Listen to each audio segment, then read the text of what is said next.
Live from Toronto.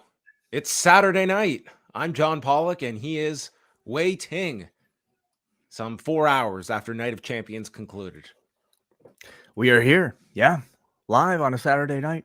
I'm 8 barely o'clock. alive on this Saturday night. Ooh, yeah. What's the latest on your illness? My illness is fine. My daughter, not so lucky. I've been up almost consistently since 3 a.m, and this has been the longest day of what was not supposed to be a lengthy day in the least, and was juggling a lot. That was my day. My plan was my wife was going to visit like family today. I was going to take our kids, and I was just going to stay home and work today. And then at 3 a.m, my daughter woke up and was just throwing up and throwing up and throwing up. So we're up and we're taking care of her. We're thinking maybe she just ate something, and then boom, she throws up again and then again. And we were up for like 2 hours with her. And I had that like kind of go back to sleep where I didn't really feel like I went back to sleep. So I woke up and was just like, oh, great. There's a long day ahead of me. I could just feel it at that point. And so with my daughter sick, she could not go out to go see family. And thus I watched her as I went back and forth between tending to her and watching this pay-per-view, which did provide me several lessons. Number one, I don't know if I am ever going to sit down for one of these WWE shows and watch it start to finish in real time. There is no reason you need more than 2 hours to get through one of these 3-hour shows. None at all. It is so easy to catch up. And that's on regular speed and watching every match, every promo, and you just cut out the video packages and you will have this done. 2 hours might be on the higher end of that. So that was great. But yeah, my head is just in another planet at this point. So Wei is going to carry the show. That's essentially what I'm stating off of the top. I'm really sorry to hear that. How's little Evie feeling right now? She's doing okay. She's not herself today. She's just like very out of it. She's not hungry. She's you know what it is? Like what's causing? I don't know. It could just be the flu. So I don't know what the cause of it is, but yeah, she was we thought she was maybe just through, it was like an overnight thing, but then it resurfaced during the day. So anyway, she's just kind of very lethargic today. So I feel bad for her. It's difficult when it's like a 2-year-old. They can't even communicate to you what they're feeling and what the problem is, because you want to help, but you got to just try and read them to see what the issue is. Has Oscar had any kind of like sickness, like a flu or even a cold? Have you guys gone through that yet? Not yet, thankfully. But Pauline does have one right now, so we're almost kind of expecting him to catch something, but thankfully not yet. Well, I would say then don't worry about it, but the illnesses will come, and then just consistently it's nonstop. But anyway, that's for another day. We have Night of Champions to discuss tonight, and off the top, I do want to alert people, if they did not get a chance to yet, to hear myself and Brandon Thurston with Karim Zidan from Friday. Yeah. That interview was yesterday. Yeah. I'll take your word for it. That was yesterday. That does not feel like yesterday, but it was yesterday. Chatting about this whole deal with the WWE and Saudi Arabia. And I don't know how much people want to necessarily have us like delving into this on this show specific. I think anyone listening to these shows for over a period of time knows how Wei and I have approached these shows, and I really don't always feel comfortable just sitting down and reviewing this like a typical wrestling show. I've never viewed these as typical wrestling shows, and I think that everyone should understand that, while at the same time not having that reflect poorly on these fans that you could not help but were having the time of their lives watching the show. And you can have different reactions and opinions of shows like this that are not so binary as just one thing is good, one thing is bad. I think you can multitask and understand that the reason these shows are happening is because WWE is in business with a government that many people have a lot of moral issues with. And at the same time, these are shows that these fans are, I am sure, like starved for this professional wrestling. It was a super hot crowd, and you can see in the execution of it why these shows can work for what the ultimate goal is. And if you are someone that is only exposed to Saudi Arabia through these two shows, you can understand how people walk away from it as leaving with a very positive image. But I think it's also at the same time use these shows to learn more, to discover, form your own opinions as well. And I think it is a door that is open for you to investigate, to discover, no different than I think how you and I have kind of navigated these over the 5 years or so.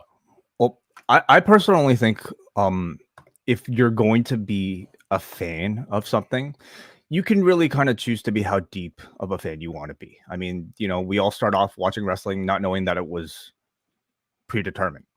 And you can enjoy wrestling that way. It's completely valid. You can go as deep down into the iceberg as you want. But if you really want to understand professional wrestling, you have to know the business of it. And this is a major business play. And it's a political play as well. And like Karim said in the interview, he's not asking people to, stop watching these shows. We're all just kind of trying to help people understand why these shows are taking place, what these shows are being done principally for. There are several other aspects that go into it as well. I'm sure we'll discuss throughout the course of this interview that are completely beneficial. And I think we have to be very careful because, a lot of the arguments do maybe verge, into xenophobia. And it's important for us to maybe have those discussions, to talk about how we can, when we should be critical, and when the criticism might fall too much into xenophobia. And I think Karim did a great job of discussing his thoughts on that. But what we're all looking for, at least in my fandom of professional wrestling, is just a deeper understanding of how all this stuff works. And I think it requires these sort of conversations to get there. Yeah, I think that these are the shows that I think that it is the goal of these shows that they are digested as normal, regular shows, and you can see the value when it is not. WWE is never in a position where they have to defend their stance doing these shows. It is their audience, if nothing else, that does that for them. Those that feel that kind of pushback, and that sort of you can look at this like this is. You can certainly applaud the fact that WWE brings their product to a part of the world that otherwise would not get it. And if this deal was not in place, would they be doing that same thing? Would they be bringing, forget the level of this show, would Saudi Arabia, would Jeddah or Riyadh be a once a year stop for them for a live event or a tour without this deal with the government of Saudi Arabia? Probably not. Not to this extent, not to this frequency, and not to this sort of a level of, I think, pomp and circumstance. You can say the same thing about Puerto Rico and Backlash, and wherever else they might be, garnering heavy site fees for their appearances. Yeah, but I don't think they're using Puerto Rico as we are invoking change in the world by going to Puerto Rico, whereas that's their defense for against the criticisms. Yes. One of them is that look at the change that you cannot invoke change by not taking part. That has been. But the Puerto Rico shows are very much like tourism sort of advertisements as well. Yes, they are. I see differences though in that what Puerto Rico is getting out of it versus what Saudi Arabia is trying to use in terms of just an overall message and viewpoint that they are sending out. So listen, if you are someone that just watches these shows and you enjoy them, no one is here to cast aspersions on how to police fandom at all. All I'm saying is that I'm approaching it from this way, and I think that I would feel kind of empty to just be turning off that whole element of this and essentially just reviewing this in the same vein as we do any other show. And if that's annoying for people twice a year, that's fine. I'm okay with that criticism to receive myself, and more than welcome it, to be quite honest, for people with differing viewpoints. But I would encourage people to listen to Karim Zidan, who I think is very well read, well studied on on this and does it on a 24/7 basis, and is somebody that I very much would lean on for insight into Saudi Arabia and many other elements of this kind of subject matter that he covers routinely. Yes, absolutely. Well, on that note, we will get into the show itself that was airing this afternoon from the Jeddah Superdome in Saudi Arabia. And we opened up with a video voiced by Triple H on becoming a new world heavyweight champion. It means opening up the card and kicking things off. That's what a world champion does. And our announcers are Michael Cole and Corey Graves. And Michael Cole gives us a bit more insight into the design of this world heavyweight championship. It's an homage to the Winged Eagle Championship, as well a tribute to Bruno Sammartino and his title, and of course, the McMahon family crest, part of this championship. Yeah, a lot of detail. I mean, they have these sort of AR sort of entrances that feature like close-ups of some of the actual designs of the belt. And these were sort of like elements that we hadn't known before. So what is it? The eagle on the belt is in tribute to the Winged Eagle. You have the McMahon family crest, which I believe are like lions. I think it's just the outline of Vince McMahon on Muscle and Fitness. Oh, okay. That would make for quite the belt too. Yeah. And then I believe a crown to pay homage to Bruno. So that's all really kind of cool to hear. And it certainly calls to a different philosophy that Paul Levesque has on championship belts that Vince McMahon never did. You know, like with Vince's designs, I mean, it's just like, hey, here's a logo. We're not even going to really talk about the design of it. It's just like, here it is, accept it. But you've seen in Did Vince know he had a family crest before this title? I maybe the Muscle and Fitness is as much of a family crest for him as these lines might be. But you've seen Levesque taste in championships through like the NXT UK Championship, for instance, and belts that are very much more steeped, I would say, in sort of traditional design, and something like this tells you that a lot of thought went into it. Seth Rollins and AJ Styles is the opener to determine the world heavyweight champion. And there's no OC out with AJ Styles. He is here solo. And Seth comes out, and man, this audience, they were just singing and treating Seth like among the biggest stars on the show. You could probably say maybe as high as number 2 on this show. Maybe. Yeah. I mean, what was number 1 to you? I thought Sami Zayn was number 1 on this show. Sami was 1. Okay. I think Cody and Seth would be number 2 in that range, however you want to slot them. But I mean, He was super over here coming out, and it was just, I mean, so evidently this guy's time. And they mentioned this is the working man's championship, not to be confused with our other championship where it's the sitting man's championship, the sitting man's championship, the limited dates championship. And Cole and Graves subtly note that if AJ wins this, then he's going to Raw.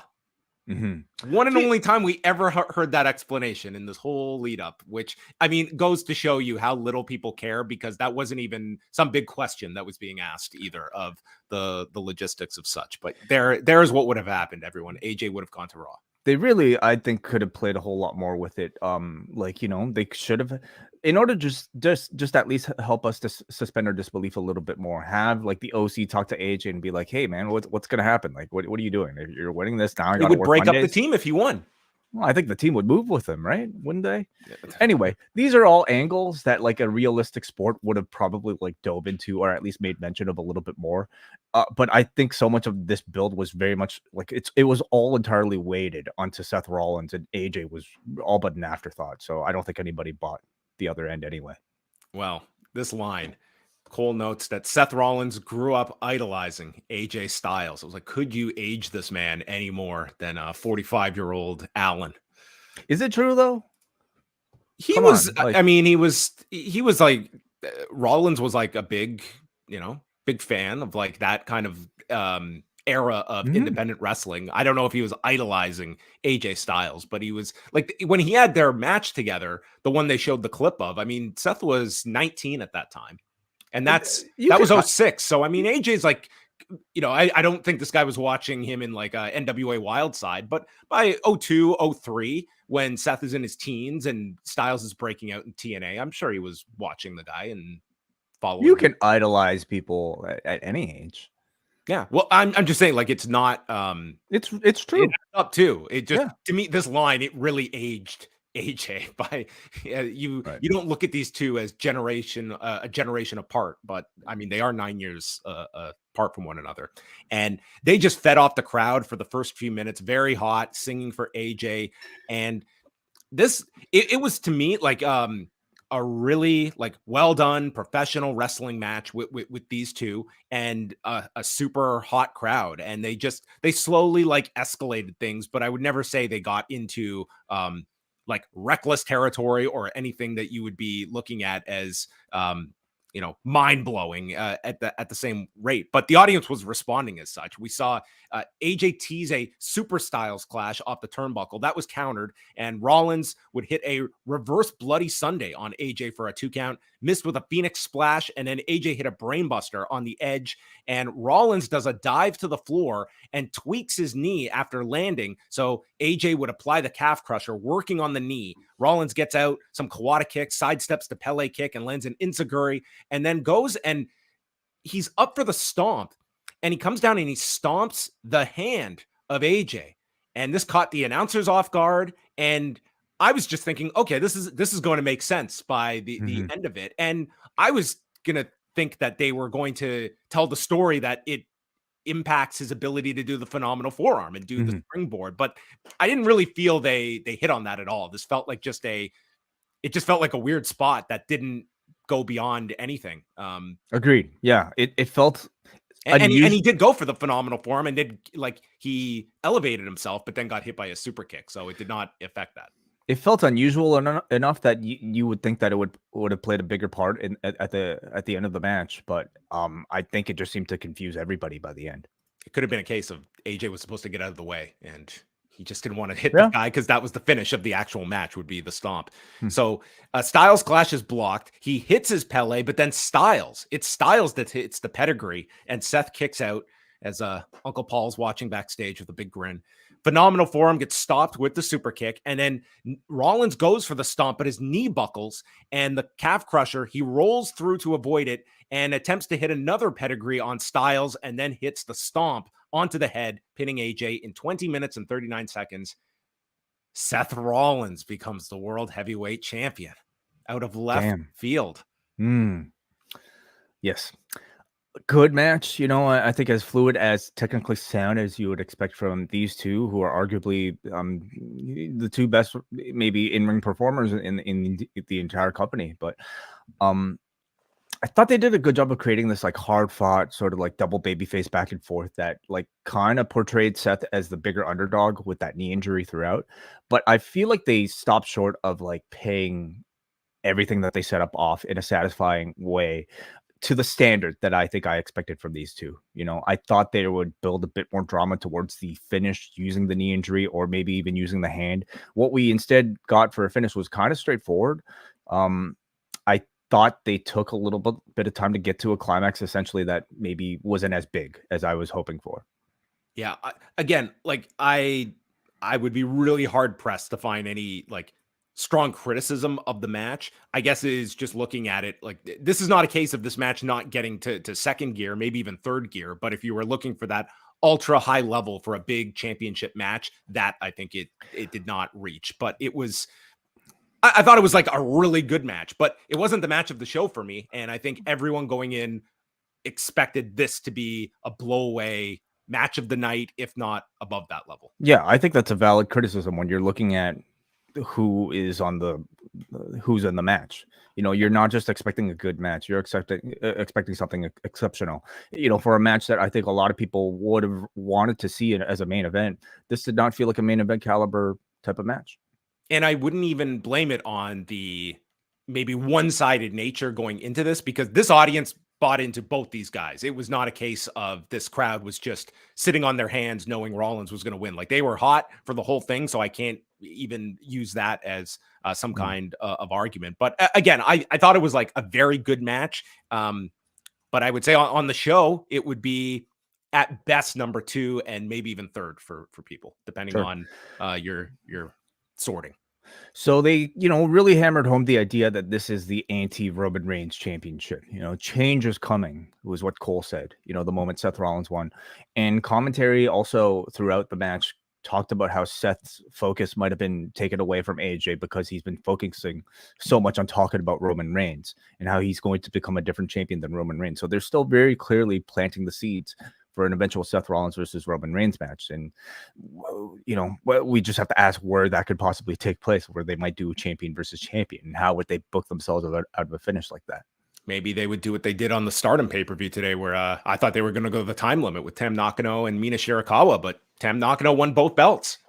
Yeah, Roman 3 belts. I mean, I did find it conflicting. I understand the story they're doing, and certainly that there's a collision down the road, pardon the pun, with Reigns and Rollins, but on this show where they were so heavy on change is coming, this is the working man's title, on the same day we're celebrating this guy's 1,000-day reign, it almost as though puts this like, what's the big deal? This guy never wrestles. That's our whole point. It's like, but we're celebrating how long he's had this title. And to me, it's just this but argument. It's a self-imposed celebration, right? Like that at least in storyline is how it's being portrayed. No, it's the company was putting this over like all day and on the broadcast. Like it's his 1,000th day as champion. Like this is a significant feat that he has reached. And that's fine. Right. It's just we're also stating that it's like almost this asterisk. Like, yeah, of course it's this long because he never wrestles. It's what's the big deal? I mean, he's a heel, is the answer. And ultimately whatever benefits. But it's true. It's true that he's had this 1,000-day reign. It's not as though it's like some he's been holding this belt hostage for 1,000 days is another way you can look at it. Right. And that's what Seth is here to solve. Yeah. I don't know if the audience necessarily views it as such. Do you think that is the case? Do you feel that there is this he's holding it hostage? Yes. Some people do. Yeah. I think a lot of people are tired of Roman holding all the championships and rarely defending them. But I mean, besides Jermaine, sure. All you have to do is just look at the business, and you can really take away a lot of those complaints. Triple H presented the title to Rollins. He got his fireworks and pyro display. And then there was an ad for Money in the Bank. So that is July 1st with a 3 p.m. Eastern start time. Mm-hmm. Yeah, we got to get used to these Saturday afternoons. Yeah. I thought I was all set today. Cody Rhodes is being fit for a cast in the back ahead of his match with Brock. And we had a throwback to the takeover days with cameos in the crowd of people who were sent over to Saudi Arabia to hang out all week, including the Street Profits, and we would see more. This reminded me of TakeOver Brooklyn 2 in August of 2016. Wow. Why were you suddenly reminded of that particular show? Because that will be the subject of Rewind Away this Thursday. Samoa Joe versus Shinsuke Nakamura, Bayley versus Asuka, and the Revival against DIY. Wow. That sounds great. That sounds really interesting. Where can I check that out? PostWrestlingCafe.com. $6 gets you in the door. And this week, we will have 4 patron shows for Cafe members. Really? 4. Wow. What are they? We have Rewind Away. We have Rewind to SmackDown. Yeah. And then we have New Japan's Dominion card with Karen Peterson and Bruce Lord. And number 4 is going to be a brand new show that we are launching Wednesday nights immediately following Rewind to Dynamite, where for the duration of Dark Side of the Ring, Season 4, Way and I will continue for Cafe members Wednesday nights with a review of Chris and Tammy this Wednesday. We will watch the episode, so you can listen to Rewind to Dynamite and watch it like usual. And then as soon as we're done the Dynamite review, jump on over and continue with us on the Cafe throughout Dark Side of the Ring Season 4. That sounds fantastic. Yes. All right, let's get back to Night of Champions. The card is we are reviewing Trish Stratus against Becky Lynch, and Trish comes out. She's in this black and pink outfit with "Thank you, Trish" written on the back, while the bride is being played by Becky Lynch. Definitely of the women's outfits. Once again, Becky Lynch gets the nod for me of the 6. Becky wins for sure. Looking great here as this could be an awesome Halloween costume. Seriously, that they could market. I feel it is. It's been a Halloween costume for decades at this point, but a WWE branded one. Do you think would that be like? Well, what's the difference though? Like it's she's put all her patches on it now. It's like Man of the Masses, and but it's the original all these, like, Becky patches. So the one from Kill Bill does have patches. It's just a parody of that. Yes, I'm saying a WWE version of this. So you're just saying like they should market the same thing as the Kill Bill thing, but with Becky instead of the bride's name. Yes, why not? They could. Yeah, I guess they could. I mean, we do it. We sell parody shirts. We change it. Like, look at our Forbidden Pour logo. I'm waiting for a cease and desist right now. So sure, why not? We always are looking forward to those. This is Trish's first singles match since 2019 at SummerSlam, and they start over. I can't count how many people were thrown into steps on this show, but it felt like a lot of them. And there was a bit of a rough-looking tornado DDT where Becky came off the turnbuckle, and then Trish started fish hooking her, and then is like taking Becky's hair out of her fingers as she is like ripping away at her. Then we see this spot where Trish goes for her regular like handstand into the corner into the Rana, but Becky like grabs the leg, and the announcers were calling it like she was blocking it, and it looked like she was blocking it, but then she completed it and it just threw them off. It looked so awkward. And then like 2 minutes later, they did the spot where they blocked it, and I'm wondering if they maybe just had their I think it looked like her hand crossed. Well, she completed the Stratosphere. That's the name of the move. I think it just looked like maybe Trish's handstand was off balance, and Becky just had to reposition her to actually get in the proper position. Trish went for the sharpshooter, but it was blocked. And then this next one, that's where it does get blocked. And Becky went to a Boston Crab, and this was like the safest transition to this move, because usually I just gasp when the guy applies the hold and Jericho like jumps. Jericho's done it, and I feel I've seen it elsewhere too. But nonetheless, it was just I didn't worry about someone breaking their neck as they were in the hold and coming off the turnbuckle. But Trish reaches the rope. Becky then breaks the count and rolls into the ring and gets hit with a chick kick. Trish is grabbing her by the head and taunting her. And then on the third time, Trish gets locked into the disarmer, but Trish grabs onto the hair to break free. And then there's a manhandle slam. Trish gets her foot on the rope, and Trish crawls to the floor and goes underneath the ring. Becky pulls her out. And as Trish goes into the ring, the referee is distracted with her when Zoe Stark comes out from underneath the ring and hits Becky with the Z360 and rolls Becky into the ring, where she is hit with Stratusfaction and giving Trish the win in 14 minutes and 52 seconds as Trish and Zoe Stark are paired together and leave together to the back. Mm-hmm. I thought this match turned out well, maybe compared to the first match we saw tonight, not as technically proficient, even compared to Asuka versus Belair, not as technically proficient, but I thought Trish played a great heel here. I thought she did a really good job antagonizing, taunting the crowd, taunting Becky. Everything worked well enough for them to convey their personalities and story. I thought there were some pretty ambitious sequences here. There's this really cool head scissors takeover from Trish to Becky through the ropes that she almost like skinned the cat, but like through the bottom ropes in order to deliver this really cool head scissors. That safer version of like the Stratosphere counter into the Boston Crab. And then I thought a really nicely designed chick kick off of that countout tease that to me was very effective as well. Let's also remember this was a very substantial match for somebody who hadn't had a singles match in 4 years and somebody who hadn't wrestled as a heel in 20 years. So I think we have to give Trish Stratus a whole lot of credit for that. But I was happiest to see the introduction of Zoe Stark into this program. You're like, a nostalgia act is ultimately hollow if without like an eye to the future. And I think putting Zoe Stark here not only benefits her, not only benefits the future of the division. I mean, it helps Trish Stratus as well. Trish it extends this program that you and I were talking about. Like, if you wanted to get Becky and Trish to SummerSlam, you could do that now with Zoe Stark. That benefits from this in the interim, that Becky can work with Zoe Stark on the next pay-per-view.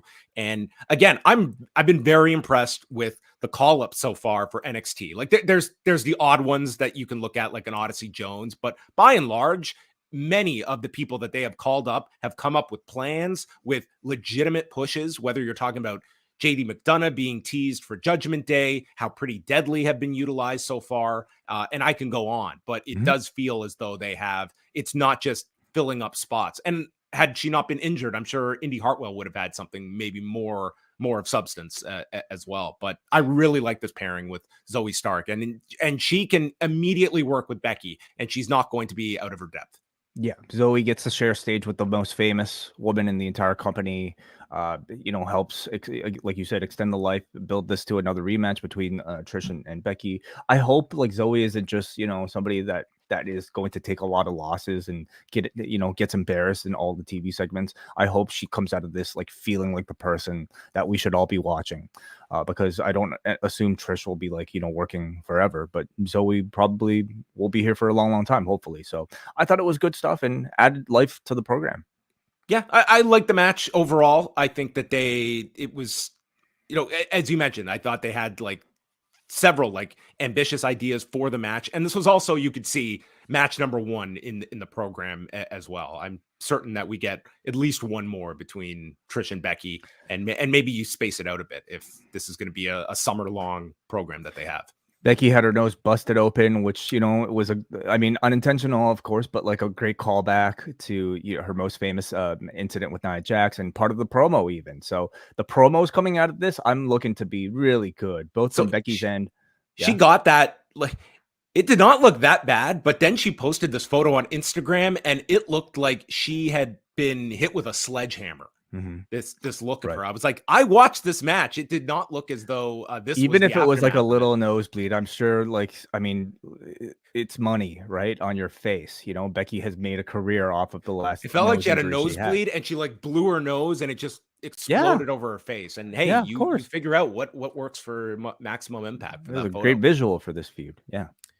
Gunther and Mustafa Ali was next for the Intercontinental Championship, and this was our big match that we were curious about how it would go. Not in terms of who would win, but in terms of how much would Ali get in this. And I would say that this went above what I was expecting. I thought that this was more than Zelina Vega got in Puerto Rico. I think that this went way above. Did you skip this video too?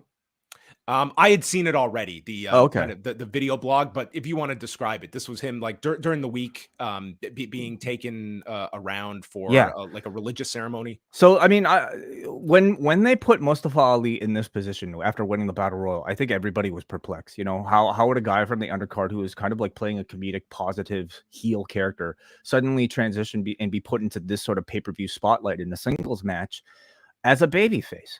And I had suspected that like maybe they wanted like a Muslim star, and I really do feel like that was probably the intent, by judging by the result of this, because before the match occurred, they played the same video vlog that John was talking about that they released, where you had Ali travel to Mecca to in his 205 live tracksuit. Oh yes, absolutely. Travel to Mecca to perform Umrah. So please forgive my ignorance. I know very little about some of these traditions, but this video was just essentially Ali talking about what a special moment this was for him.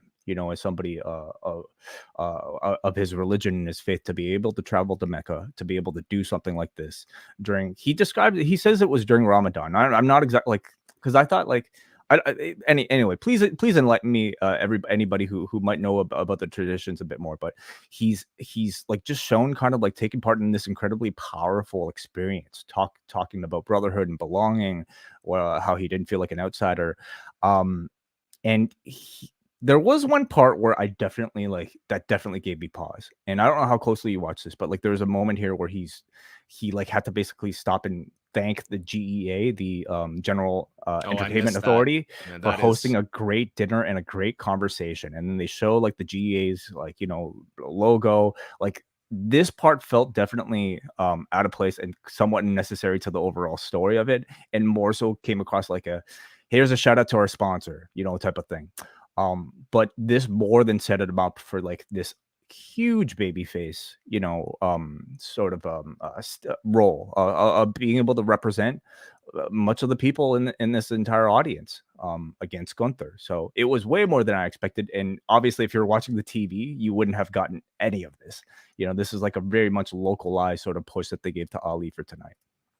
Well, Ali comes out and he is a major babyface to this audience, and Gunther starts lighting him up with chops. He applied a Boston Crab, moves to an STF, and then Ali fights back, and he goes for a sunset bomb to Gunther, and then climbs back up, hits the 450 splash for a near fall, which was, I would say, his big moment in the match, that he just got that big near fall.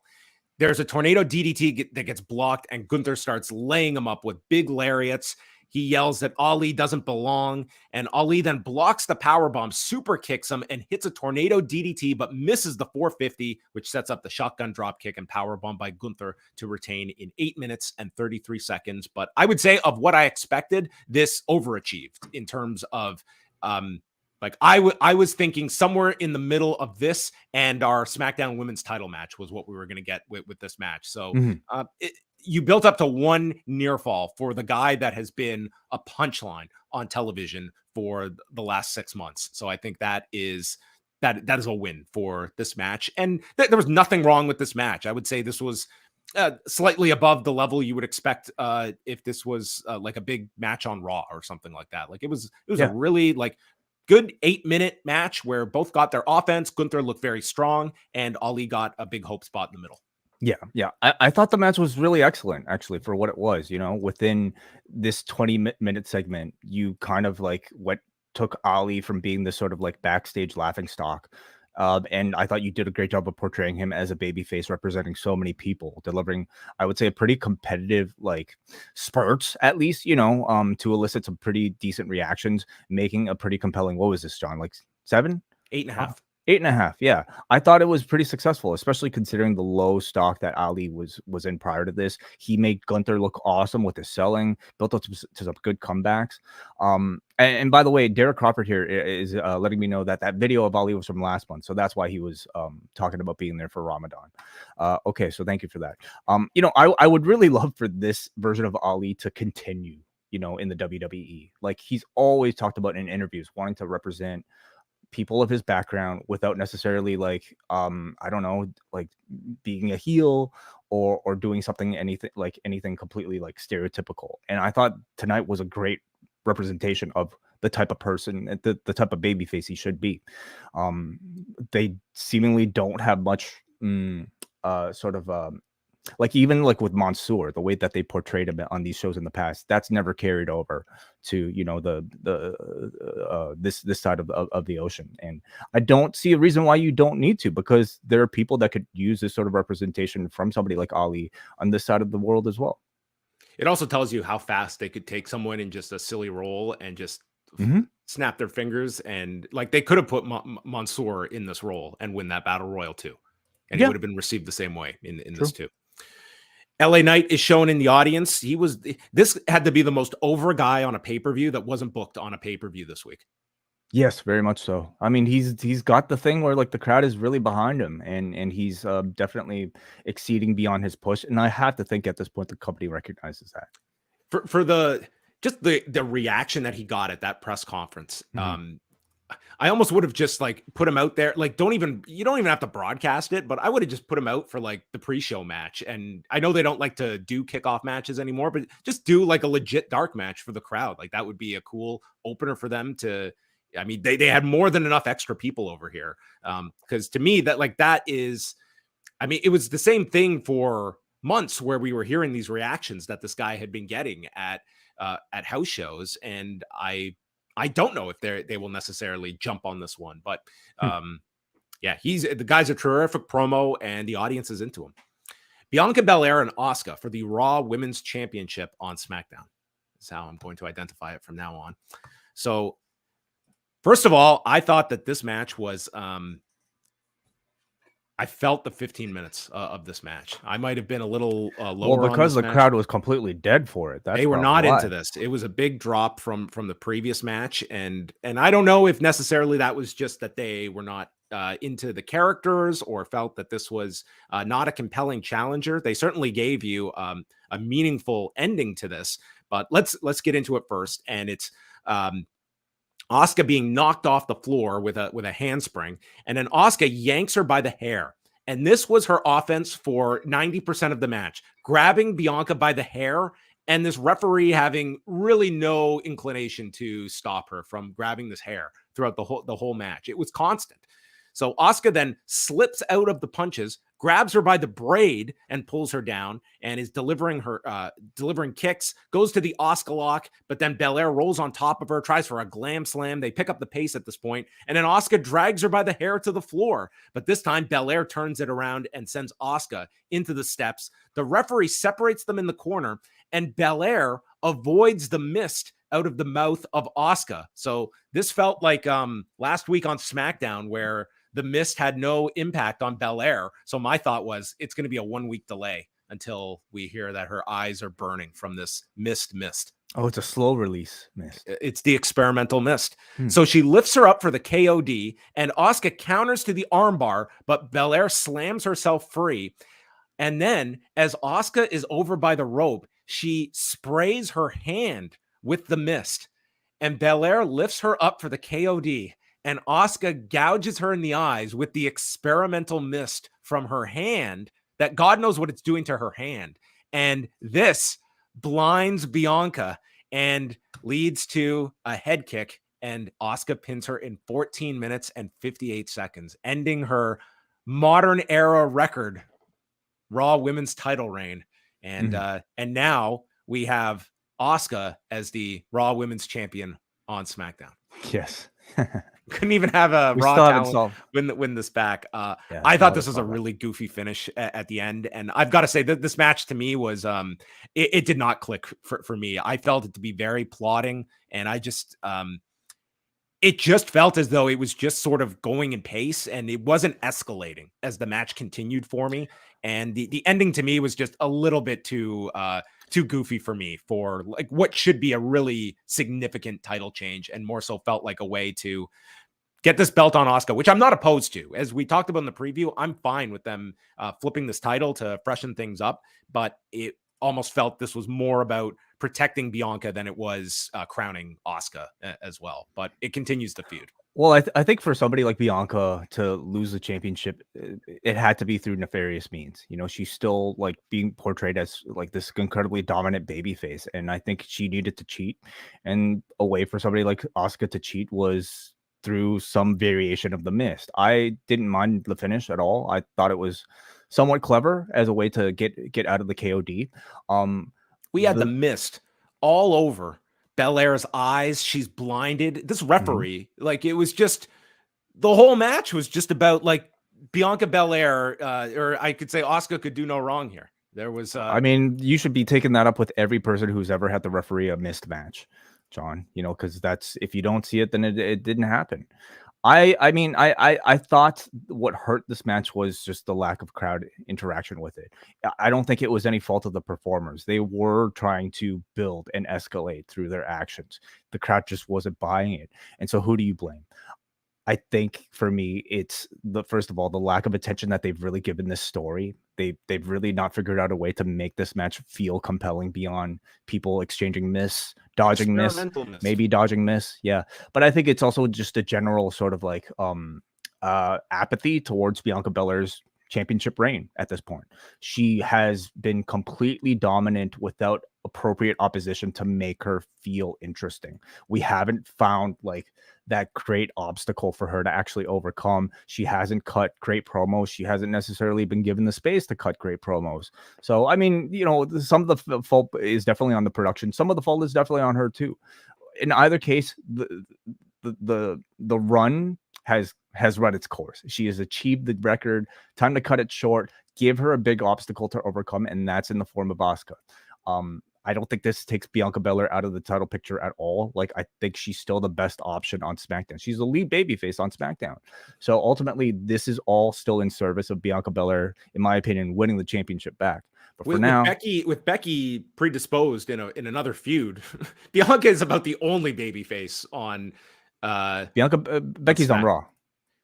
Oh my God, I can't, dude. You'll need a chart. You'll get there at some point. I mean, Charlotte at this point, I believe, is also another babyface, but I don't. I mean, you could. Isn't she coming off of Mania?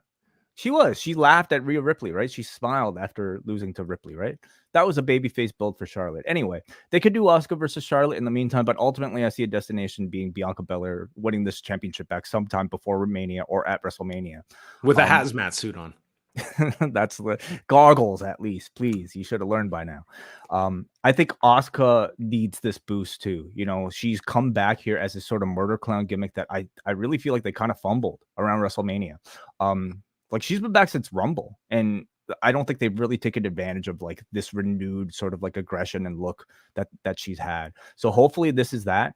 I think this is a perfect opportunity, much like with Trish, you know, to attach somebody from NXT to her to help elevate her, to give Asuka a mouthpiece really as well.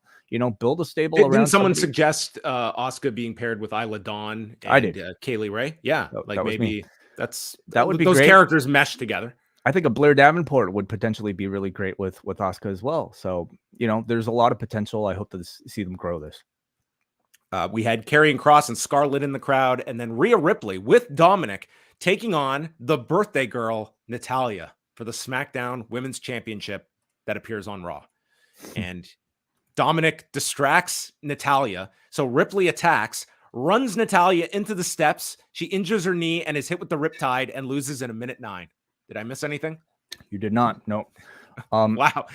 Thanks for the trip too. I'm glad they got a nice trip out of this. Well, this was less than even I expected. I thought this would be short. I didn't think it'd be this dominant. Was anyone complaining, John? No, like, at this point, I was ready to get on to the rest of the other two matches. But this was this the heavy, like the widest odds in it was minus 10,000 for Rhea Ripley. They had to have been the longest odds of anything on this card. And no reason for this match to exist other than a paper. They could have messed with a lot of people and just given her a 2-day title reign. Then I think you would have had some investigation going on, I would say, you know. Anyway, but like this match was this fixed? Was this rigged? This match is only here because this pay-per-view is called Night of Champions. They put zero effort into pushing Natalya as any sort of capable challenger whatsoever. And you know, Rhea Ripley is the type of champion that could maybe use a squash. This is the type of show that could use a quick squash. So why not? Whatever. Happy birthday. Byron Saxton interviewed Seth Rollins. He said it's been nearly 4 years since he's held the championship. He's going to be there on Raw, and he'll be there every single Monday night. It would not surprise me in the least that they do a title match on Monday night to establish this belt right out of the gate, because that's the whole characteristic of this title. So I would that would not surprise me if they. And you don't even need like a super big challenger. It's just the idea of Rollins defending the title against, you know, open challenge, something like that. And you would assume that this means he's done with his filming obligations. Yes. Yeah. Brock Lesnar against Cody Rhodes is second from the top, and big entrances for both men. And Rhodes has his cast on the left arm, which Michael Cole, obviously this man has been just hate scrolling. Got off on these critics who have been noting that Cody is right-handed and his left arm is broken, and Cole explaining that still is a big handicap that he's dealing with. And we also got Dr. Cole here alluding to Cody wearing a titanium exos cast. Titanium exocast, yeah. I thought Cole did a great job here, okay? Like, he was the one to do the heavy lifting and trying to, you know, convey just how severe this injury is. And he really, like, you know, gave us some science here, talking about distal radius fracture in the forearm area. You know, like, really just kind of like immersing us into trying to believe in this. I actually thought that Michael Cole calling Cody Rhodes was a great compliment for, like, every big baby face. They've got that lead announcer that is sort of, you know, just brings it to another level. And I thought Cole was excellent, to the point that to me, it somewhat does emphasize that Kevin Patrick is not that guy. That Michael Cole is not calling this guy's matches on a weekly basis. Well, Cole wasn't this guy, you know, like 3 years into his run either, right? You know, it's taken like 20 something years for Cole to get this good. So maybe Patrick will get there eventually. We will see. Rhodes evades at the beginning and rolls to the floor, and he's actually running away as Brock chases him and lures him into the ring, but then gets thrown around with belly to bellies, and he's like landing on the arm as he's taking these suplexes. Rhodes then starts using the cast as a weapon with the titanium inside of it, and he drills Lesnar, sending him to the floor. Now, can you explain to me, John, why when he lands on his arm, it hurts like hell, but when he uses it to bash his opponent over the head, it only hurts the opponent? He's controlling the weight distribution when he's throwing it, but in the suplex, he has no control over his landing, and he's posting on the arm. Got it. Okay. Maybe he's got some sort of control of his distal area. Yeah, I mean, he's the code man. He's got the distribution in his veins. He hits a Cody cutter for a 2 count, and then the crossroads, but he hurts his arm while hitting it. Then hits a second crossroads, and Cole is remarking on Rhodes' tolerance for pain. He goes for a third one, but it's stopped as Big Bad Brock applies the Kimura. And Graves is screaming for the referee to stop the match. Cody won't quit. And he tries to make the cover from the Kimura position, just like he won at Backlash. Doesn't work this time. Then Brock goes to a mounted Kimura. Great selling here by Cody. At one point, he is digging his fingernails into the back of Brock Lesnar. And his arm is raised. How often do we get the arm raised spot in 2023? And the arm stays up for a big pop. Cole says there's no way out for Cody as the audience cheers him on, and he reaches the rope for this loud reaction from the crowd. And I mean, they really sold this for all it was worth. And I thought these two were they just had a great rhythm going. And I think that whoever came up with the arm idea, I think certainly deserves a lot of credit. It added so much to the story of this match. The F5 is countered, and Cody hits another crossroads, more shots from the cast, and then powers onto the shoulders. Brock powers him up onto his shoulders and hits an F5, but Cody kicks out. He goes back to the Kimura, and this time Cody goes out when the arm is lifted and it drops. 9 minutes, 38 seconds. Brock wins, and he won't release the hold as Cole and Graves are screaming for the referee to do something. Cole says Cody never tapped. He passed out, and that's one of the gutsiest performances I've ever seen. Graves says maybe Cody should have tapped sooner. He could have irreparable damage from his guts taking over his brains. I thought this match was great. Mm-hmm. A really great classic old school professional wrestling match.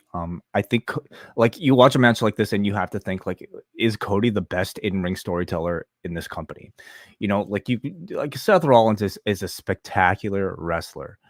But I don't necessarily qualify like his version of wrestling as like storytelling, not in this way. Roman is a great sort of like cinematic, you know, like a guy who like can create these sort of like talking scenes within a match, as we'll discuss later on in the main event. But for like old school pure pro wrestling storytelling, I mean, I think Cody is one of the best examples of it today, maybe completely within this company. It makes him such a perfect fit for Paul Levesque's WWE, more so than AEW, because I feel like while he was in AEW, he probably felt a lot of pressure to deliver more spectacle, you know, and doing like crazy stunts and I don't know, letting himself on fire.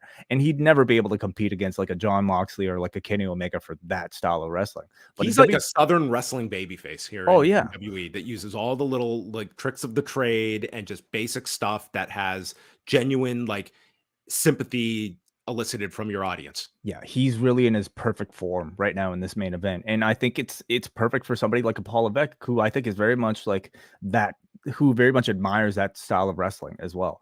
So, you know, like through that style, he was able to take a Brock Lesnar and create a really compelling story out of it. I mean, how long was this match? Under 10. Under 10. Okay. But it was not like spamming finishers, you know, like it made Brock into a different type of wrestler than he usually is. So, no. Yeah. And they went, if you got like your big sequence of crossroads and F5s, but this was ultimately like the arm and the Kimura. That was the key. And I thought that this, number one, if you are planning coming out of this, it would make sense that Cody is going to be at least maybe not off TV, but not wrestling for a couple of weeks. And whether you bring him back at Money in the Bank or even longer, like we'll see what they do with this arm, this broken arm angle and what it leads to. And we'll figure that out on Monday. But there's, as we mentioned in the preview, there's obviously a third match in these two now that they're even, but in the interim, does Brock take a match with Seth for a big match at Money in the Bank, and you come back to this at SummerSlam or the next Saudi Arabia show or somewhere later this year? It's certainly another detour for Cody. And to me, this whole summer and fall is about detours for Cody to keep him away from the championship. Same with Roman Reigns, right? You know, how could we delay both Roman and Cody from meeting each other for an entire year? And with Roman, it's putting him into this tag team program with the Usos, and with Cody right now, his detour is Brock Lesnar. And you know what? It's this detour is proving to be pretty good. Hey, like I might stay here for a while. You know, like there's a lot of things to do here. So I love the idea of Brock versus Rollins. You know, as a Money in the Bank main event, maybe even a SummerSlam main event. Honestly, that has a lot of potential. And Cody, of course, can interrupt, and you build to that rematch that way as well. Do you still like the Hell in a Cell idea for Brock and Cody 3? Yeah, I do. I think with both of them, it's a match that has, like, as I said, I feel Cody doing another Hell in a Cell after last year's one, it means something. And this feud has like earned the ability that it makes it feels like worthy of doing a big stipulation match at the end of this. Mm-hmm. Unless they want to do like based on this finish, like an I Quit match. With Seth, with Cody passing out. How about a flaming tables match? I'm going to talk a bit about Under Siege at the end of this. Oh, okay. I was more so referring to Cody's last. Oh, I thought you were talking about Under Siege. Okay, I do want to talk about that. It was quite an angle. Brock Lesnar in a flaming table match. I'm sure Cody would be fine with that. They previewed the women's Fatal 4-Way on Monday in Albany for the vacant titles. Omos is in the crowd. Now, this is one guy who's like, okay, so let me get this straight. I have to get on that plane at my size, and I'm flying over there to sit in the crowd and be shown for 10 seconds. What is my payoff? And that will be my. Well, answer. I'm sure he had a great dinner with the GEA. I'm sure they all had their nice dinners while they were over there. Money in the Bank qualifying matches will take place on Raw and SmackDown beginning this week. And the main event is Kevin Owens and Sami Zayn taking on Roman Reigns and Solo Sikoa for the Undisputed Tag Team Championships. It's just Paul Heyman in the corner of the challengers. And Sami Zayn comes out with Owens in a thobe, as I believe it is referred to as. You're asking, I'm not going to correct you on it, but okay. Yeah, like, traditional Islamic robe. Yeah. He comes out, and this guy is the biggest babyface on the show. Mm-hmm. And then this is before he even gets on the microphone, and he addresses the audience in Arabic. And my God, this was a recreation of Montreal for Sami Zayn. Like, they made this guy feel as though he was the biggest star on a show that had plenty of stars on it. Sami Zayn was number one. Yeah. I mean, I think in sort of spirit, it was very much like Sami Zayn's homecoming to the Middle East area. You know, like he was kind of being portrayed as that, as like the person highest on the card with maybe the deepest roots to I guess the dominant religion of the territory, right? So like, let's kind of put that into perspective, you know, like this guy who hasn't been on these shows for years, all of a sudden like comes in and is the biggest star on the show. And not only that, like he's pretty much their like kind of home territory baby face from this point on. It's pretty crazy, this whole ride. Yeah, and it's one that, I mean, they kind of, obviously they're not going to get into the specifics, but they didn't mention it at all. Here's the other thing, like the commentary did not mention. So like, you know, that Umrah, when the thing that Ali went to, mm-hmm. Sami was a part of that as well, and that was never brought up once. His Syrian heritage was also not brought up here, and maybe that one you can understand a little bit more. But with Ali, they went full bore, like talking about, you know, what he did in this area. Sami Zayn, they've just kind of like not mentioned at all. Yeah, and it's one where listen, you can just take this in as a really cool moment for Sami Zayn and this crowd that loved him, but let's not, like, there are so many politics attached to this, mm-hmm. and probably to your point, it's a great pickup on your part, the fact that his Syrian heritage was never mentioned on the broadcast, which you would think that would be connecting the dots for the viewer at home. And as well, like Kevin Owens at the press conference, you've waited 5 years for him, but it was like, yeah, because he was not invited here for 5 years, and now he is. It's not really, you on a WWE broadcast cannot explain it either. Yeah. But it was like treated as here is this homecoming for Sami Zayn, but this was like, obviously, like there is no separating like the entertainment and politics of this one. Mm-hmm, mm-hmm. Yeah, a little bit awkward, but I'm extremely happy for it was an Sami Zayn incredible scene. and the people who now have like like a legitimate top baby face that they could cheer for. Yeah, and I mean, I did not necessarily see this sort of environment for Sami Zayn, and as soon as this bell rung, how important does this make Sami Zayn to this company now? I mean, he already was, but now, I mean, he's not just sort of like your top baby face in Canada. He's your top baby face in the Middle East as well. I think it's the fact that he was. It would be interesting to know like what exactly the process was. Like, was this a request by the government for him to be on this show? Was this can we bring Sami on this show? Like, what exactly was the correspondence that led to this? But if this is one where like Sami is requested to be on these shows, then his value is pretty great because the government is the one that are paying for these shows and their requests are the ones that are going to be asked of. Yeah. So it's just a rabid crowd to start this one. And I did not think for a second that they were losing the title belts once this bell rang. Yeah. I went into this show where this was the hardest one to kind of figure out. Dude, when this bell rang, I was like, there is not a prayer they are beating Owens or Zayn in this. Well, we would have said that. We said that in Montreal. We said that, at WrestleMania as well. You're right. But the stakes are a little bit different. I felt pretty confident at the beginning of this one. Dude, the first 3 minutes, no one touches. They're just milking this crowd. They're singing, they're chanting, they're playing up the crowd 3 minutes before contact is made. So upon entrance, like you couldn't see it that clearly, but it definitely looked to me like Sami was wiping tears from his eyes. When he was walking down the entrance, it looked like he was tearing up. Yeah. And I'm sure it was a pretty emotional moment for him. I'm sure this was up there for him. Cole mentioned his family and friends were here in attendance as well. And they control Zayn and they're beating him down. Just really simple stuff because this crowd was electric. Solo super kicks Owens off the apron. It was like 10 minutes of getting the heat on Sami Zayn before he finally made the first tag to Kevin Owens, who comes in and there's a spear that gets blocked by a knee from Owens, and then he lands the stunner, but Reigns bounces off the rope and hits a spear with both men going down from their respective moves. Sikoa then stops a haluva kick, and then Zayn blocks a Samoan spike and then hits the haluva, and Roman Reigns dives in to make the save. Reigns then misses Sami Zayn and spears referee Dan Engler. So Zayn hits his own Superman punch, does the Reigns pose in the corner, but then gets hit with a Superman punch. Owens spears Reigns, so they're stealing Roman's moves and using them on him. And that is when, Way called this one, the Usos appear. They must have been incognito in Saudi Arabia this week, and they attack Kevin Owens on the floor, double super kick. They tip the desk onto him. They super kick Zayn, and then Zayn ducks and a double super kick nails Solo Sikoa. And the Usos are stunned that they made this mistake, and Roman Reigns is just staring a hole through these two guys. He confronts them, shoves Jimmy away, and starts yelling at Jay. Pie faces him and yells, "Get out of my ring," when all of a sudden, boom, Jimmy super kicks Roman Reigns, and Jay is looking at like, you just shot Dad. And Jay cannot believe what he has just seen, and he starts screaming at Jimmy. And Jimmy tells Jay, "I'm doing what you should have done a long time ago." And he hits Roman with another super kick and tells Jay, "It's you and I now.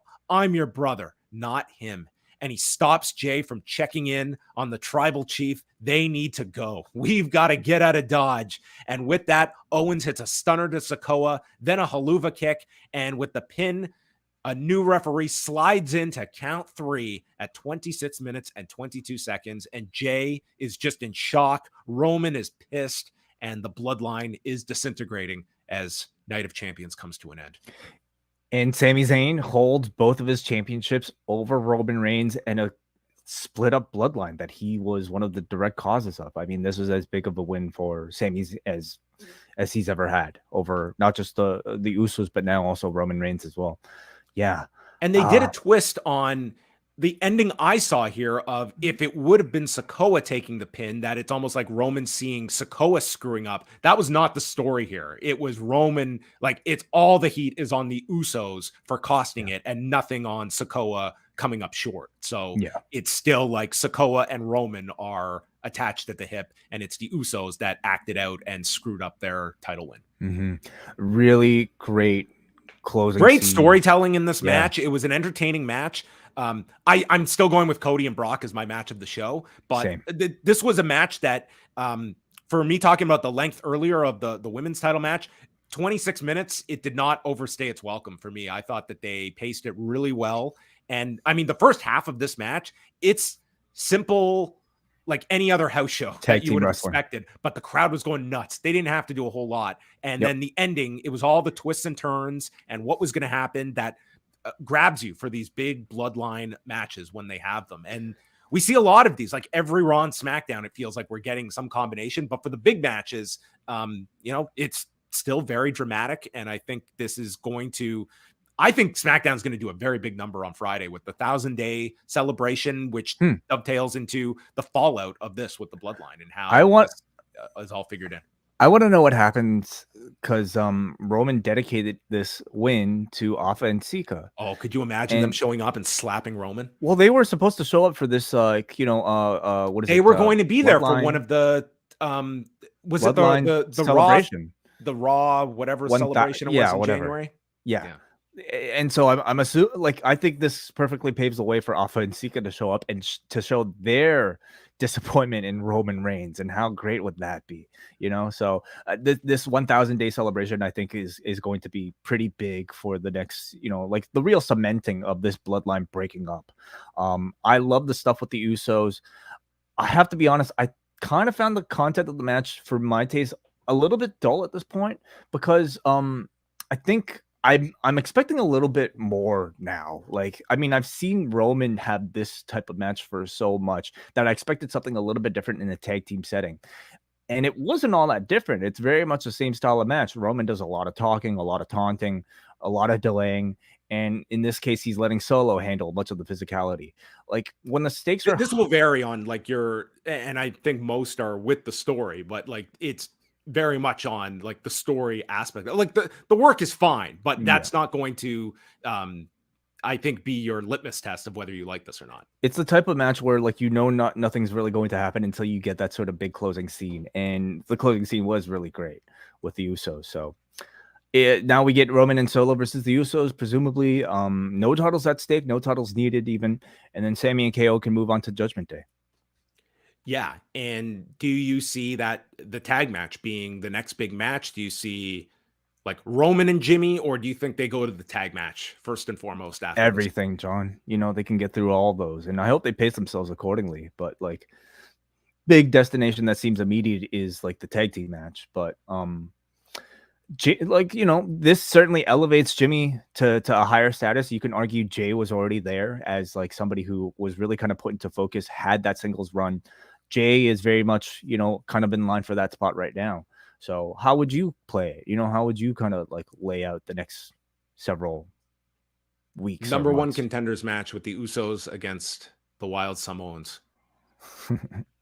Sure. No, I think that the tag match is, I guess the question would be, like, I like the way they kind of left it with Jay. It's not as though Jay just bought in and was 100% with Jimmy here. Right. It was sort of like, you're my brother and I'm leaving with you, but I do not endorse this move.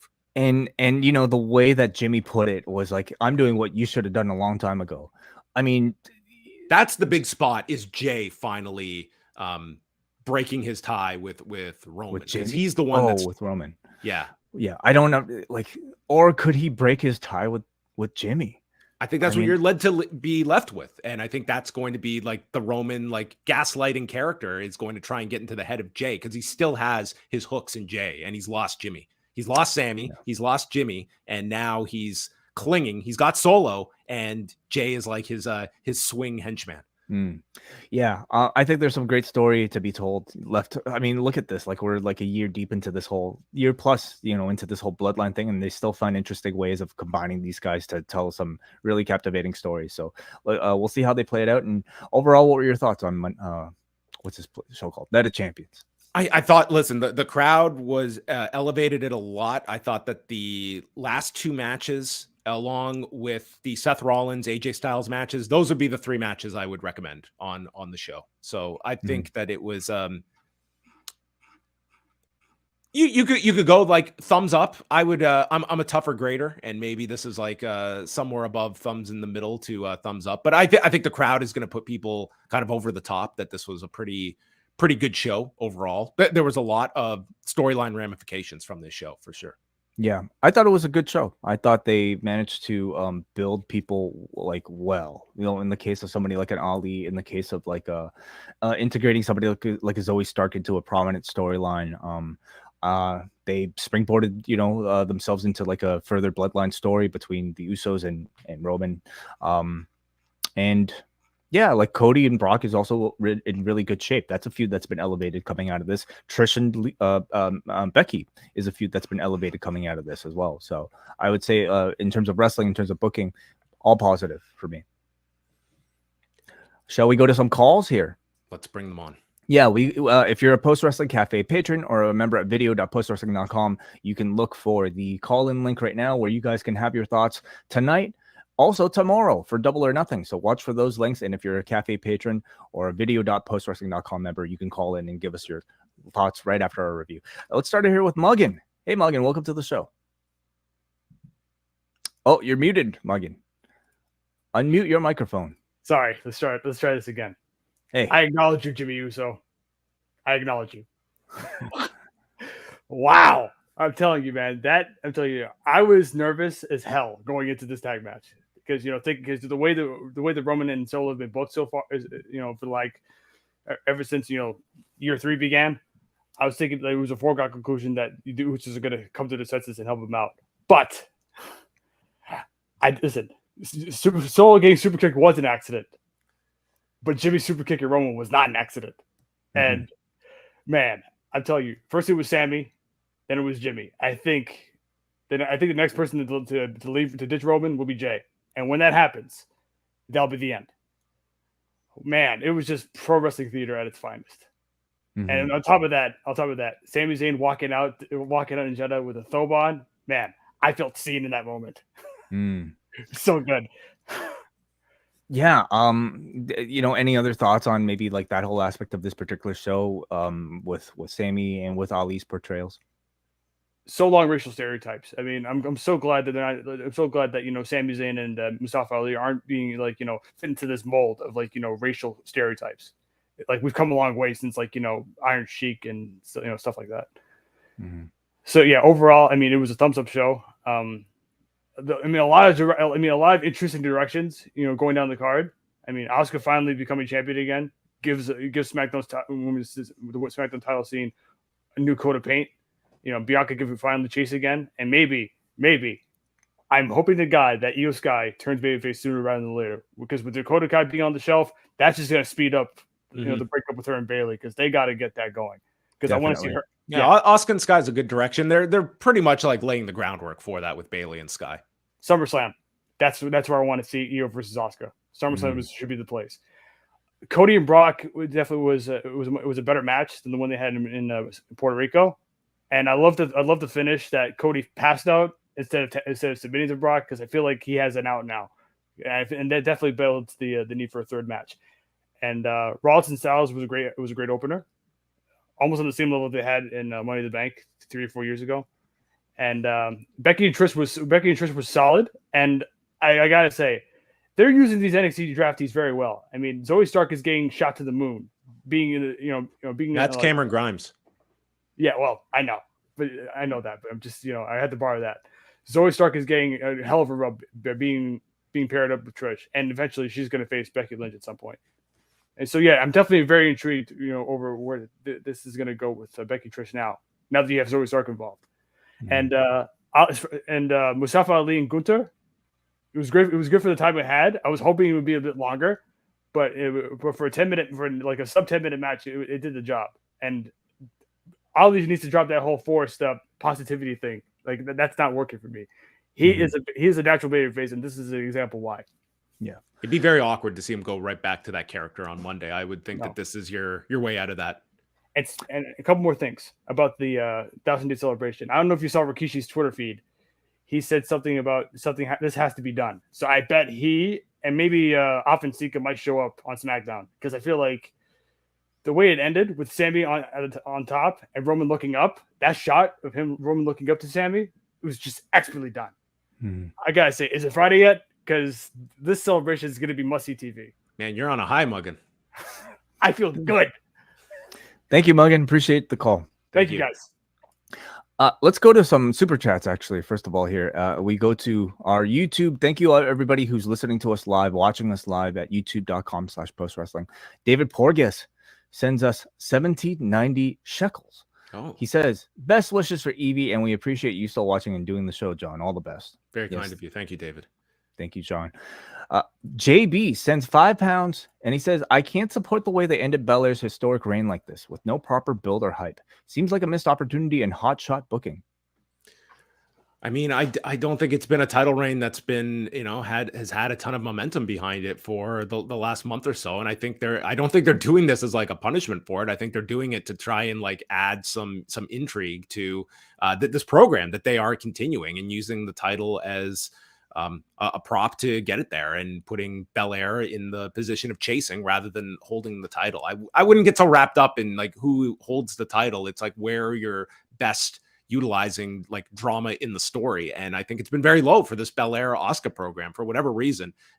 It was not dynamite going into WrestleMania, and it was not that great going into this one. So maybe flipping this around, it rejuvenates that division that's been sort of just on autopilot. Yeah. I'm trying to think of like ways that they could have made this more, I don't know, ceremonious and feel like a bigger deal. And I can't think of any way other than to have like a stronger opponent, a stronger, like, challenger to Belair. And they've struggled to find that. They really have. They didn't hit that mark with Alexa. Asuka the first time around was just kind of there as well. Who are we talking about? Io Sky was strong, but only because Puerto Rico was all there for her. That build certainly wasn't strong, and this second build with Asuka was maybe even weaker than the first one. So how much of it is maybe just kind of like the level that the roster is at right now in comparison to Belair? How much of it is Belair? How much is the writing that's been given to Belair? At this point, like, crowds, I think, are already like turning on Belair. You don't want to wait till the point where like they're starting to actively boo Belair before you do something like this, because right now you could still salvage Belair as a babyface chasing, rather than just having somebody to turn heel. I think it's just sort of like a reign that has kind of like at this point kind of outlived its welcome. It would have been great if tonight was a hotter crowd for it, but it's a good direction. It's a good direction for Belair, ultimately. Okay, let's go to some other calls. Hansi. Hey, Hansi, welcome. Yo, what's going on? Can you hear me? Hey, what's up? Yes. What's good? I was gonna say, same sentiments like as always when I watch these shows, but like at the same time, then sometimes I understand there's horrible shit happening, but then at the same time, like I'm also consuming other stuff that like has government propaganda, and I totally consume that. So then it's like I find myself like going into this debate with my the voices in my head and stuff like that. So I try to enjoy it for what it is, even though I'm not like saying, oh my god, this is such a great change to this country because of WWE or whatever. But I feel the same sentiments that you guys were talking about. I like that you guys like at least bring the conversation up whenever these happen, whatever.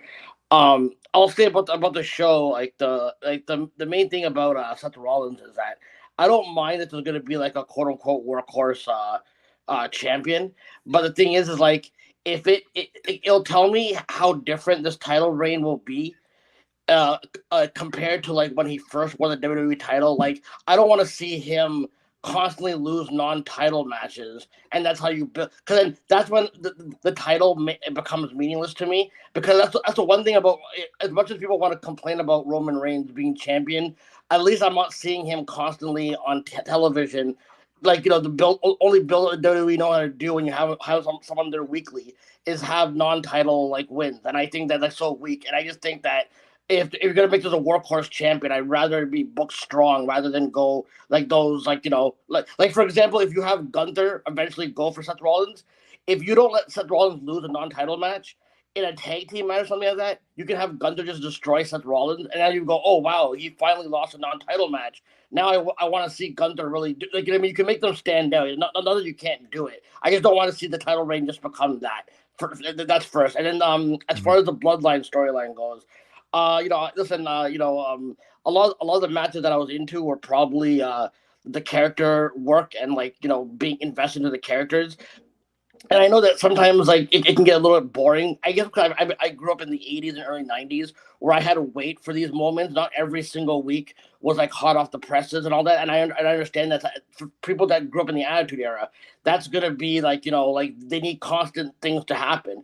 But when they have a storyline that I'm really invested into and they pick and choose when they're going to execute the big parts, these really, really stand out. And I feel like this whole storyline, after it's said and done, this is going to be building a lot of legacy, not between the bloodline, between the Samoan dynasty, Sami and KO, and the tag titles and all that kind of stuff. I think everything from the storyline has kind of been elevated. It has layers to it, and when Jey Uso finally snaps, I think that's going to be the big, the real big moment. And I can't wait for that. But I love this.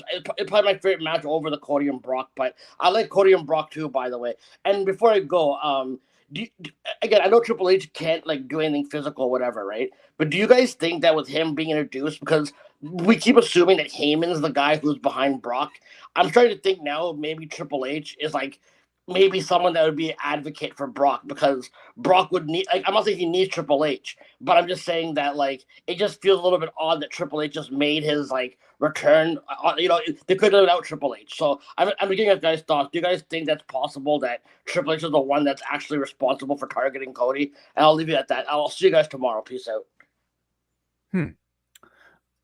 So it's I mean, anything is possible. Vince McMahon was the higher power, right? But to what end though? Yeah, I mean, I'm trying to think.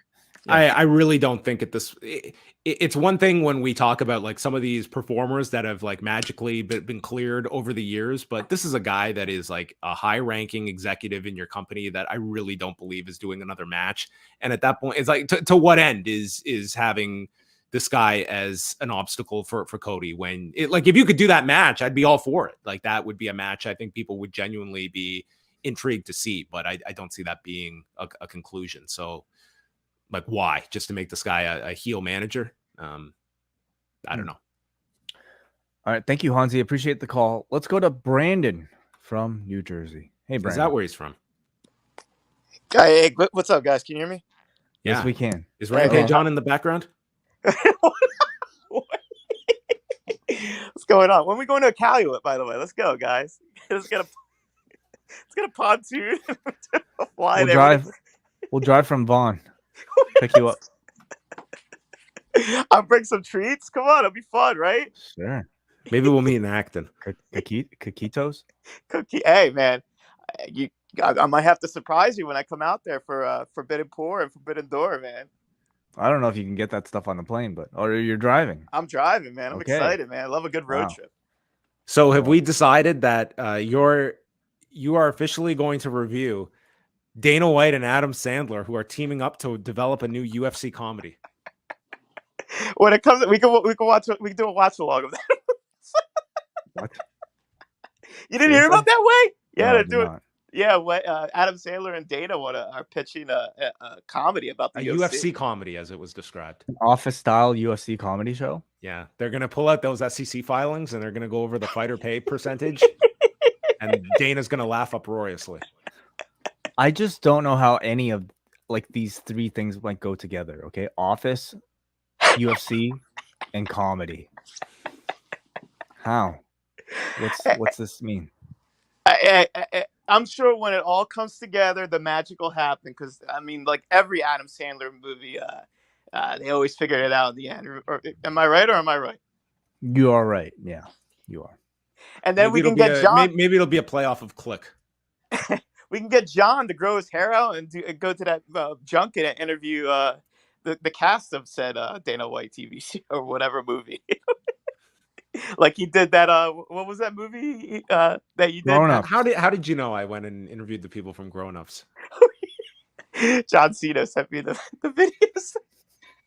I was like, wow, John had a great head of hair, man. What are you up to on a Saturday night where there's no wrestling, there's no MMA? Are you watching the NBA tonight? What are you watching, Brandon? I'm just hanging out, man. It's a long week.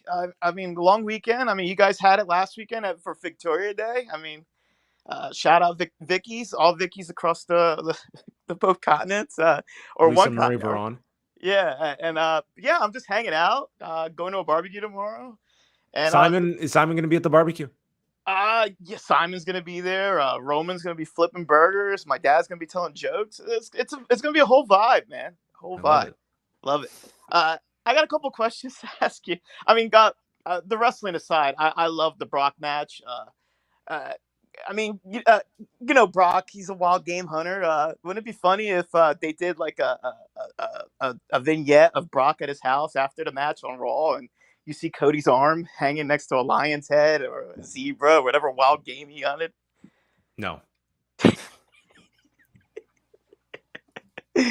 Oh man, Tony Storm's already claimed that angle. She's I know, gonna be man. ripping That an was arm pretty off. great. I was watching Rampage, and was that on Rampage or was that on Dynamite? It was one of You those. want to give us a quick review of Rampage this week, Brandon?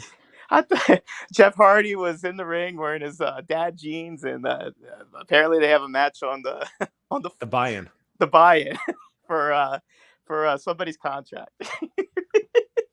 Ethan Page's contract is on the line, and they That's have right. replaced Brother Zay with Hook. Brother Zay couldn't talk. I thought, you know would have been a good touch if Brother Zay had the trachea thing that Kane used to have and talk through that. Okay, that would have mowing been through funny. the voice box. Yeah. They should have. They should do that angle with Max Caster. That's the evolution of that character. Rap through a voice box. Well, go ahead. I'm sorry. No, I was hoping for more from this review. I thought the Brock match was great. He was an animal. I love what the I meant your Rampage review. But we're sure, still on Rampage. What else happened over Rampage? Nia Jax was in a great tag match. Nyla Rose. Nyla Rose. I'm sorry, man. I'm sorry. We were going to give you the Rampage review every week, but you just blew it. So that so much for that one. Rampage is becoming Thunder, though. What do you think about that? It's not as bad as Thunder back in the day, but it's probably has the same level of consistency of people's following it as Thunder at this point. Did you watch Thunder when you were on the Law? Thunder was done by the time I was on the Law, but we did get Thunder here in Canada. I got the high sign though. One more thing, John. Dallas is on Amazon Prime. If you guys ever want to watch the series of Dallas, I mean, I can give you my login information. And if you want to watch it in the States, tell us how. Maybe that should be our next watch along, Brandon. Yeah. You can sign up for Amazon Prime with your regular internet because what VPN do we use, Way? Well, you wouldn't need a VPN for that. All right, guys. Good night, guys. Good night, Brandon. And they're not sponsoring tonight's show; they're sponsoring tomorrow. So yeah, they got to pay to get the love. All right, well, I'll send a super chat for you to pitch that commercial. Way. All right, good night. You're too kind. Okay, all right, thank you, Brandon from New Jersey. Okay, all right. Let's go to one piece of feedback here from forum.postwrestling.com, and that's from this week's guest on the wellness policy, Chris Duke. Chris from Scotland says, it's 9:20 p.m. and a WWE PLE is over, and I still have the rest of my Saturday night to go. Tonight and next month's Money in the Bank and SmackDown being broadcast live here in the UK for the first time. I feel like we're being spoiled. I really enjoyed the show. I don't think we expected any less from Seth and AJ, and they delivered a beautiful match. I was surprised to see the title change between Asuka and Bianca, but story-wise, it made sense and will hopefully give Bianca a chance to get her mojo back. Brick and Cody. Brick Lesnar. Brick and Cody was a hard. I'm going to talk about some bricks in a moment when I get to this Impact review. Okay, and that told an amazing story. I feel that Cody might actually finally be the one to bring down the beast if he ever finishes that story. Speaking of stories, Sami and Kev versus Roman and Solo did just that. Excellent story told throughout, and those super kicks from the Usos really cemented a great tale. The fact that we saw Roman be vulnerable too helped push this story forward. All right. Thank you, Chris. Well, I'm not going to go through all of Under Siege. I just want to talk about the main event because this was an unbelievably violent match that I watched this morning. So this is getting you ready for Anarchy in the Arena 2. So this was Steve Maclin defending the Impact Championship that he won at Rebellion in April, defending against PCO in the hardcore hotbed of London, Ontario.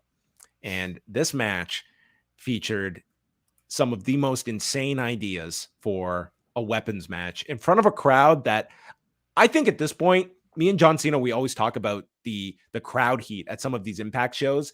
And it's not a case of it's 50 people. It's several hundred, and it's a healthy enough crowd. And I've heard plenty of multi-hundred numbered crowds that sound lively. And this crowd, like, you could hear that they were making noise. I think it honestly is a way in which they mic the audience that sometimes deters here. But nonetheless, this was a match that saw Steve Maclin go for a suicide dive early on, and he goes into a cookie sheet shot, your favorite way, weapon of choice. And dude, this guy's bleeding a faucet minutes into this match. It was grotesque. It's just flowing out of his forehead. And this guy, like, if you saw any of the photos later, like, he was covered. His face was utterly covered in blood. And he worked the match with this blood just seeping out of this wound. So they continue, and it's coming up with all these insane spots, which included Maclin getting a staple gun and stapling PCO's mouth shut with multiple staples, and then PCO grabbing pliers to pull the staples from his lips that had been stapled shut. That led to Tom Hannafan yelling, "Oh my God, this is disgusting."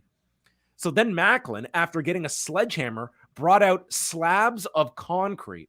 Now, one of these things of concrete just gets doused in blood because he was leaning over to pick this thing up from underneath the ring. He places it and breaks these slabs of concrete over PCO's back. And then PCO kicks out from that. Duh. And then Maclin whips a chair at his head. And from there, cinder blocks are brought out, which these two are both bleeding at this point after the chair shot to PCO. And PCO lines up the cinder blocks like they were standing in order and places Maclin on top of the cinder blocks. But PCO is thrown off the top onto the cinder blocks, which then Maclin hits his KIA onto the cinder blocks and wins the match in 15 minutes and 35 seconds. So at that point, that's what you do at 9 a.m. way. That's how you wake up. But then the fun didn't end there, because the stipulation here was that if Steve Maclin won, Scott D'Amore would have to come out and put the belt around his waist and shake his hand. So Maclin demands that Scott D'Amore come out, and they have been at odds since the idea here is that Scott D'Amore does not want this guy to be his champion, and Maclin is trying to push all of Scott D'Amore's buttons. So D'Amore comes out. He puts the belt around his waist. This dude, again, has probably lost a pint of blood by this point and is wearing it on his face. But then he puts his hand out. Steve Maclin refuses, and he leaves. So Scott D'Amore is left there in the ring with his hand out when Bully Ray makes his return after many weeks off, and he is behind and starts choking Scott D'Amore out with a cable. And he goes to Maclin and says, "Get the table." They set up a table. They're working together, and Bully Ray brings out lighter fluid. And this sends Matthew Raywalt from commentary to run into the ring to try and stop them, but he gets struck down. They douse him with lighter fluid, and then PCO returns. He gets beaten down. The Motor City Machine Guns get beaten down, and they light the table on fire and put Scott D'Amore through the flaming table to end this Under Siege card in London, Ontario.